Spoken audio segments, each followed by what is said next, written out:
हमारे पार्टी की प्रतिबद्धता है, ये हमारी वैचारिक प्रतिबद्धता है, ये संगठन वाली पार्टी है, कार्यकर्ता वाली पार्टी है। तो अभी तेलंगाना में जो समुद्री तट पर जो हवा आने वाले हैं और तूफान आने वाले हैं, उसके लिए भी आदरणीय प्रधानमंत्री नरेंद्र मोदी जी ने भाजपा के कार्यकर्ता को सजग रहकर लोगों को सेवा में खड़ा रहने का दुर्भाग्य है राज्य का कि अब तक संपूर्ण बहुमत क्यों नहीं भाजपा को आया, लेकिन अब राज्य की जनता समझ चुकी है 2025 में जो परिणाम आएंगे वो चौंकाने वाले परिणाम आएंगे। न्यूज फॉर नेशन देख रहे हैं आप, मैं हूं आपके साथ धीरज सिंह। 5 राज्यों में हुए विधानसभा चुनाव के नतीजों में 3 राज्यों में बीजेपी को जीत मिली है। हमारे साथ है बीजेपी एमएलए मिथिलेश जी। सर, 3 राज्यों में बीजेपी को जीत मिली है, उसका आने वाले समय में लोकसभा चुनाव भी होना है, बिहार की राजनीति पर भी क्या कुछ इसका असर दिखाई देगा? आप लोग तो विद्वान पत्रकार हैं, बिहार की राजनीति तो बहुत छोटा विषय है जी। यहाँ जिस पार्टी के कार्यकर्ता संकल्प से सिद्धि की ओर की परिकल्पना करते हैं जी।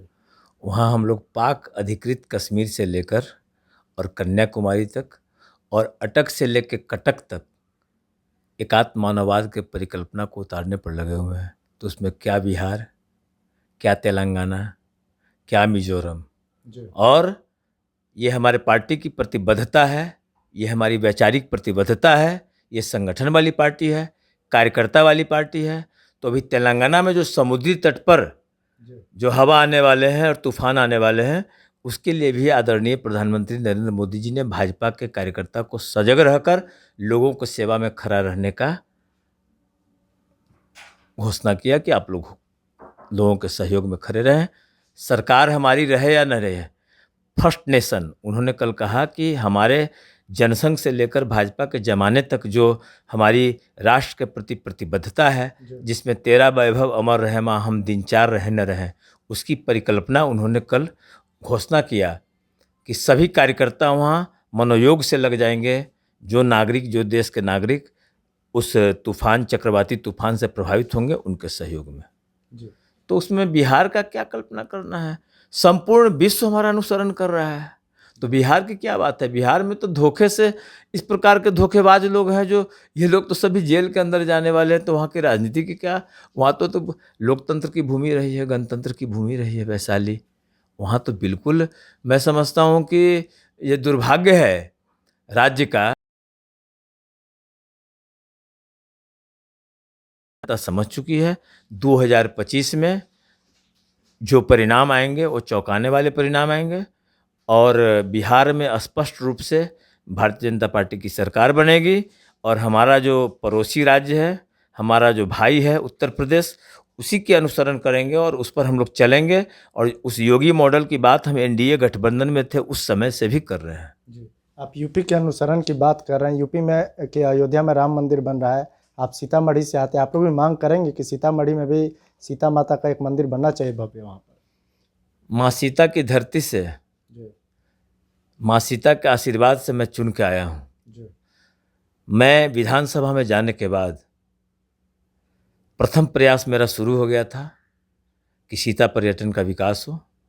तत्कालीन केंद्रीय पर्यटन मंत्री प्रहलाद सिंह पटेल ने प्रसाद योजना से अधिग्रहण भी किया था, लेकिन राज्य की निकम्मी सरकार उसको अपना हिस्सा जो देना होता है राज्य और केंद्र का, इसके लिए उन्होंने 70 करोड़ रुपया छोड़ दिया। और उसके बाद में अभी लगातार विधानसभा में प्रश्न किए, लगातार विभिन्न फोरम से, गैर सरकारी संकल्प में, तारांकित प्रश्न में, सभी फोरम से बात किए, उस पर डिबेट हुआ, वो विधानसभा का पटल साक्षी है। और तब जाकर के अभी उन्होंने घोषणा किया है, लगातार 3 वर्षों के संघर्ष के बाद, वहाँ 72 करोड़ से डेवलपमेंट का।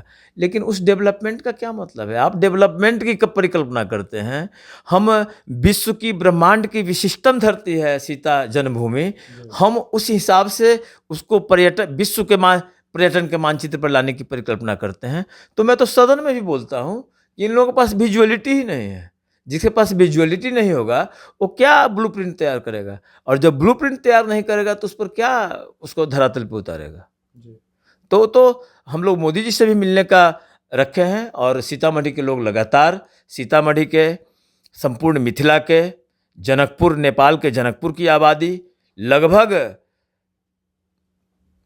7 करोड़ आबादी का ये सपना है कि हमारी सीता जन्मभूमि सीतामढ़ी विश्व के पर्यटन के मानचित्र पर स्थापित हो और सीता जो महिलाओं के लिए, संपूर्ण विश्व के महिलाओं के लिए प्रेरणा है, एक गुरु के रूप में जो अपने लव और कुश को शिक्षा देती है, वन दुर्गा के रूप में वाल्मीकि के आश्रम में प्रतिस्थापित होती है और राजधर्म के लिए उनका ये स्टेटमेंट है कि सिंहासन पवित्र होना भी चाहिए, पवित्र दिखना भी चाहिए। एक प्रजा जो धोबी बोलता है उसके चलते वो महल को त्याग देती है।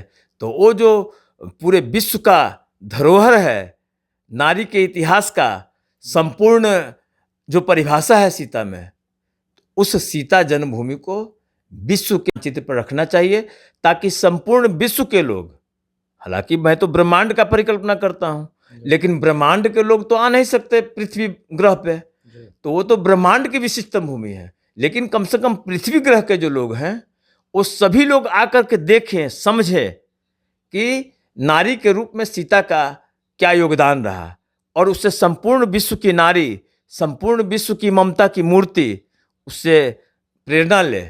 और जब उनसे प्रेरणा लेगी संपूर्ण विश्व की नारी, तो एक नारी का अलग ही चरित्र पृथ्वी पर फिर से प्रतिस्थापित होगा। जी, तो पर्यटन के मानचित्र पर लाने के लिए आप लोग चाहेंगे कि जब आपकी पूर्ण बहुमत की सरकार आएगी तो सीतामढ़ी में एक भव्य मंदिर बनना चाहिए वहाँ पर? भारतीय जनता पार्टी का कार्यकर्ता अपने प्रतिबद्धता के साथ हमेशा खड़ा रहता है और सरकार बने न बने हम चिंता करेंगे तेलंगाना में जो चक्रवात से फंसेंगे जनता उसमें, लेकिन हमारी प्रतिबद्धता है कि जिस प्रकार राम मंदिर को धरातल पर उतारे हैं और मंदिर वही बनाएंगे और तारीख भी बताएंगे, ये भी हम लोगों ने सिद्ध कर दिया। उसी प्रकार चूंकि सीता का संपूर्ण विकास हुए, राम का विकास अधूरा है, इसलिए आपके माध्यम से भी हम केंद्र के सरकार से भी, केंद्रीय पर्यटन मंत्री से भी, प्रधानमंत्री जी से भी आग्रह करना चाहेंगे कि सीता जन्मभूमि को विश्व के मानचित्र पर, विश्व के पर्यटन के मानचित्र पर स्थापना किया जाए, क्योंकि जैसे राम के मर्यादा पुरुषोत्तम का संदेश संपूर्ण विश्व को जाता है, वैसे माँ सीता के त्याग, तपस्या, बलिदान और संपूर्ण गुणों की निधि जो सीता माता थी, उनसे संपूर्ण विश्व के नारी को प्रेरणा मिले। चलिए, तो बहुत बहुत धन्यवाद। ये बीजेपी एमएलए मिथिलेश जी। दिल्ली से न्यूज़ फॉर नेशन के लिए मैं धीरज सिंह।